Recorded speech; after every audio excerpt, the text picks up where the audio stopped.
Hey guys, it's Vanya and welcome back to my YouTube channel. I read 5 of the most popular books on BookTok and I am going to give my opinions and reviews about them. I also review the books on GoodReads, so if you want to be mutuals on GoodReads, at me.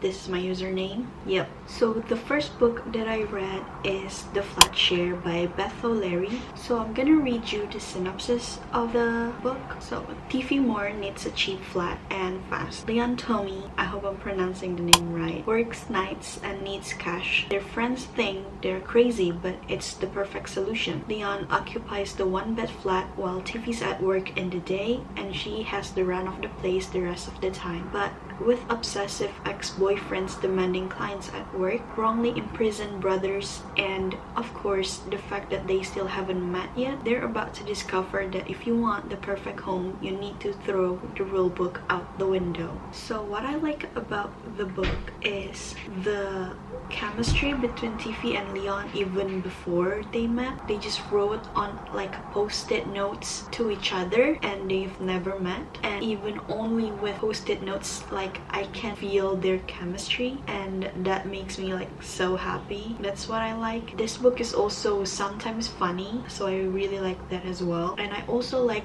the other characters other than main characters. I really like the people around Tiffy, and I also like Leon's brother and the patients that are in the hospital that Leon is working. However, what I don't like, maybe at times it's a bit explicit, because personally, for my preferences, I do not really feel comfortable reading books that have explicit smutty scenes, but you know, that's every reader's preferences and I'm not judging anyone that like to read those type of stuff, but I personally don't. So yeah. And so I gave this book a 4-star rating. I think it's well deserved. This book also helps me to overcome my slump. So, and would I recommend it? I would say yes, I would recommend it. If you would want to read a light, cute romance book, I would really recommend it because it's one of the good ones, I believe. The second book I read is It Ends With Us by Colleen Hoover. Now I'm going to read the synopsis for you just to make sure I do not spoil anything, because the thing is, when I am telling another person about the plot of a book, I usually overshare and just give spoilers. So just to make sure I do not give spoiler, I'm just going to read the synopsis to introduce you to the plot of the book. Okay, so this is the synopsis to It Ends With Us. Sometimes it is the one who loves you who hurts you the most. Lily hasn't always had it easy, but that's never stopped her from working hard for the life she wants. She's come a long way from that small town in Maine where she grew up. She graduated from college, moved to Boston, and started her own business. So when she feels a spark with a gorgeous neurosurgeon named Ryle Kincaid, everything in Lily's life suddenly seems almost too good to be true. Ryle is assertive, stubborn, maybe even a little arrogant. He's also sensitive, brilliant, and has a total soft spot for Lily. And the way he looks in scrubs certainly doesn't hurt. Lily can't get him out of her head. But Ryle's completely aversion to relationships is disturbing. Even as Lily finds herself becoming the exception to his no dating rule, she can't help but wonder what made him that way in the first place. As questions about her new relationship overwhelm her, so do thoughts of Atlas Corrigan, her first love and a link to the past she left behind. He was a kindred spirit, her protector. When Atlas suddenly reappears, everything Lily has built with Ryle is threatened. So yeah, that is the synopsis of the book. I think I read this book almost in one sitting. I think it's 7 hours because I usually read books in the electronic book version. So I read it with my phone, and by using my phone I can track like how long I read a book for, and I saw that I read this book at exactly 420 minutes, which is 7 hours. So I knew it exactly. I finished it in 7 hours. So what I like about the book is the main female character, Lily. I don't know why, but I find Lily very likable, and so I really like Lily, and throughout the book I just find myself personally supporting Lily in every life decisions that she made, especially at the end. And I also really like Alyssa. I truly think that she's one of the best character in this book.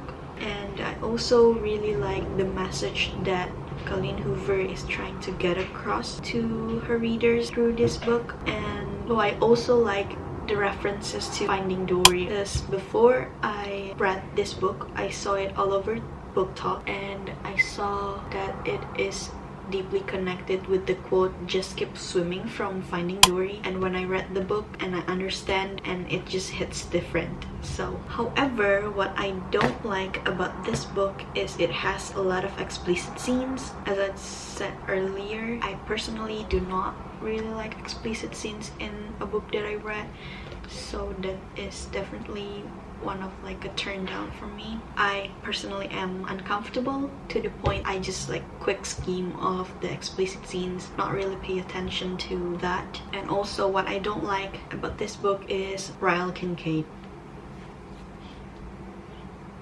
Yeah, I don't like it.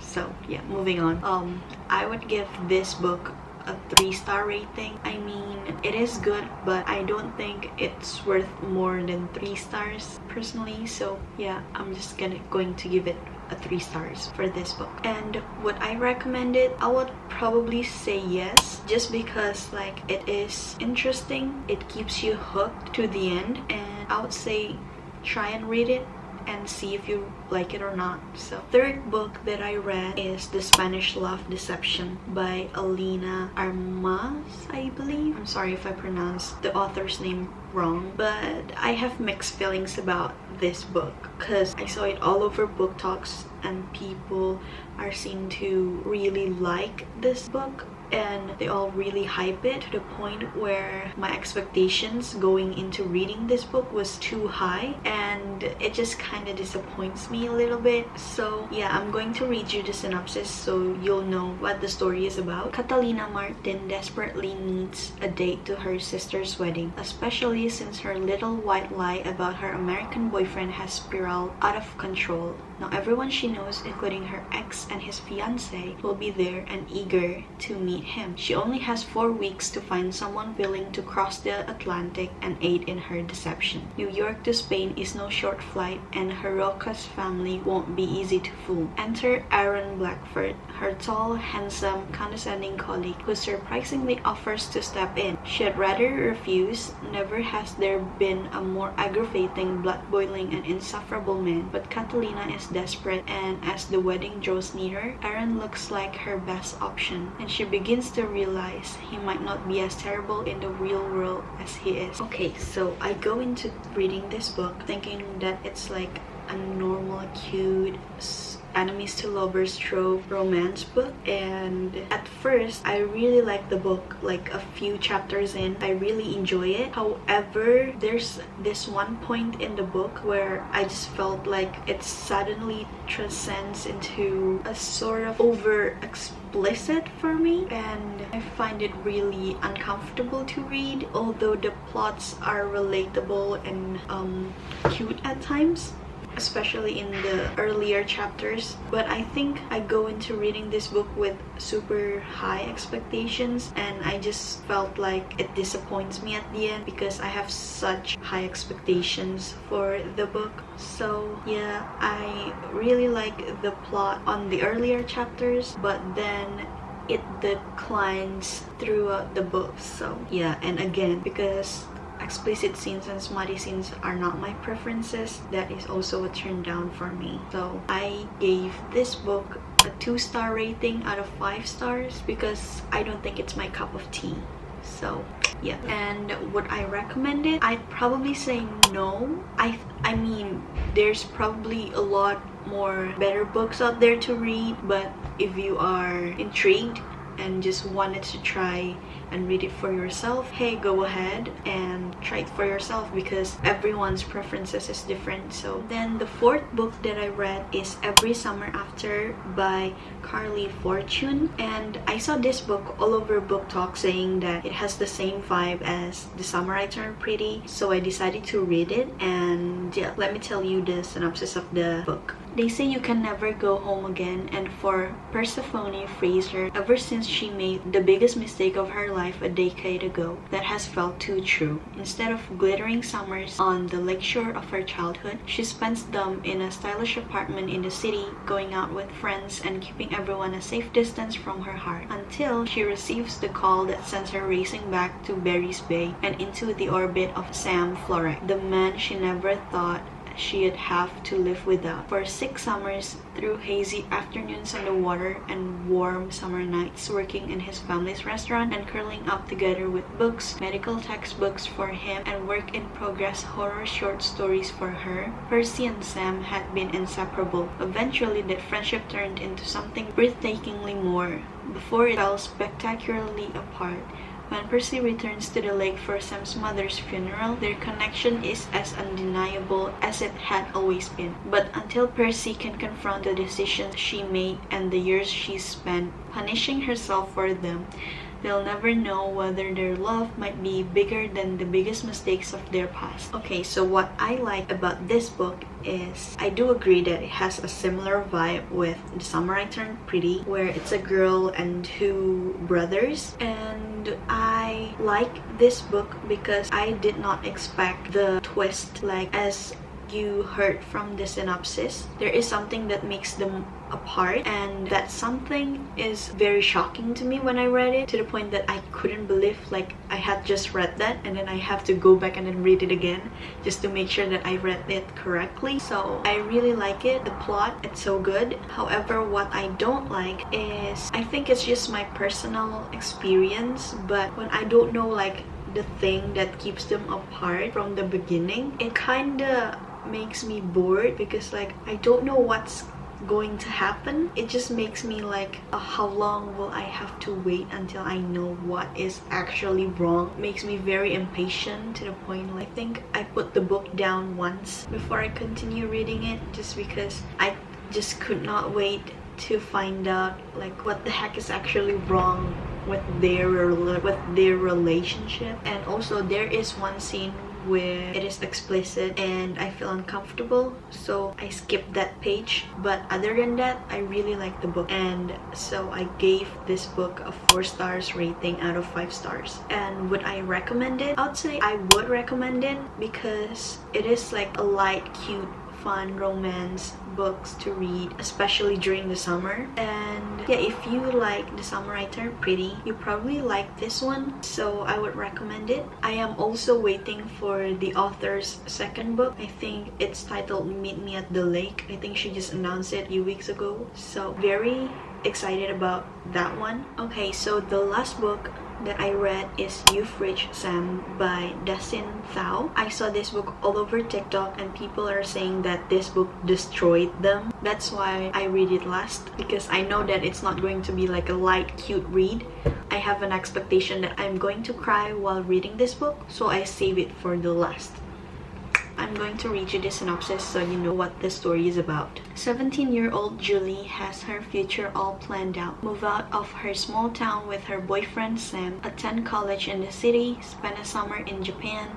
But then Sam dies and everything changes. Heartbroken, Julie skips his funeral, throws out his things, and tries everything to forget him and the tragic way he died. But a message Sam left behind in her yearbook forces back memories. Desperate to hear his voice one more time, Julie calls Sam's cell phone just to listen to his voicemail, and Sam picks up the phone. In a miraculous turn of events, Julie's been given a second chance at goodbye. The connection is temporary, but hearing Sam's voice makes her fall for him all over again, and with each call it becomes harder to let him go. However, keeping her otherworldly calls with Sam a secret isn't easy, especially when Julie witnesses the suffering Sam's family is going through. Unable to stand by the sidelines and watch their shared loved ones in pain, Julie is torn between spilling the truth about her calls with Sam and risking their connection and losing him forever. Okay, first impression of the book. I thought it was going to make me cry, right? But after a few chapters in, I actually got bored and I was very hesitant to continue reading the book after just maybe like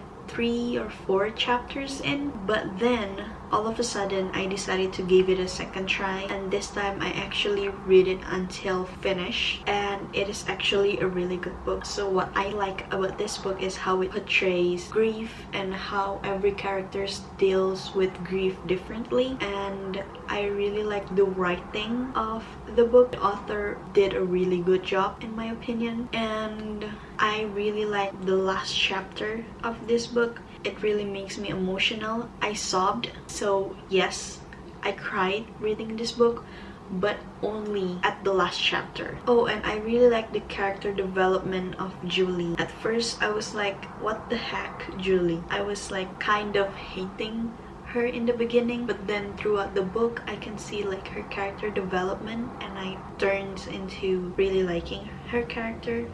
So yeah, and I don't think I have something that I don't like about this book in specific, but reading the last chapter reminds me of Nicki's song Oceans and Engines, and the song keeps playing in the back of my mind when I was reading the last chapter because I find it really fitting with the story. So I gave this book a 4-star ratings out of 5 stars. I think the book deserves it, and I really think that it is a good book. You just have to get through the first few chapters and then you'll get hooked. So I am glad I decided to give it a second chance and actually finish it. So would I recommend this book? I would say yes. I would recommend it for everyone to read, and I found really good quotes in this book, so I recommend this book to everyone who's watching. So yeah, that is all for today's video. I think this is like my first official book related YouTube video. So if you enjoyed this video, give it a thumbs up and comment down below if you would like to see a part 2. Other than that, thanks for watching. I'll see you guys in my next video. Bye!